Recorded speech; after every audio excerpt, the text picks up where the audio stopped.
మన చుట్టుపక్కల కనిపించే మొక్కల్లో నల్లేరు కూడా ఒకటి. అయితే మనలో చాలా మంది దీనిని పిచ్చి మొక్కగానే భావిస్తూ ఉంటారు.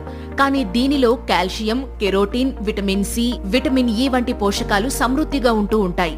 ఇంకా దీనిలో ఉండే ఔషధ గుణాలు అనేక రోగాలను కట్టడి చేసేందుకు ఉపయోగపడతాయని ఆయుర్వేద నిపుణులు చెప్తున్నారు. నల్లేరును సంస్కృతంలో అస్థి సంహారక అంటారు. అంటే ఎముకలు నాశనం కాకుండా కాపాడేది అని అర్థం. దీంతో పూర్వంలో ఎముకలు విరిగిన వాళ్లకి నల్లేరుతో చేసిన పానీయాన్ని ఇచ్చి దంచిన నల్లేరును ఎముకలు విరిగిన చోట పట్టువేసి విరిగిన ఎముకలు అతుక్కునేలా చేసేవారు. ఇంకా పొట్ట ఎక్కువగా ఉన్నవాళ్లు 3 భాగాల నల్లేరు కాండం చూర్ణాన్ని 1 భాగం త్రిఫల చూర్ణాన్ని కలిపి మిశ్రమంలా చేసుకోవాలి. ఈ మిశ్రమాన్ని ప్రతిరోజు 1 గ్లాసు నీటిలో కలిపి తాగినట్లయితే బొజ్జ కరిగిపోయే అవకాశం ఉంటుంది. అలాగే ఆకలి మందగించడం వంటి సమస్యలతో బాధపడేవాళ్లు నల్లేరు కాండాన్ని వేపుడు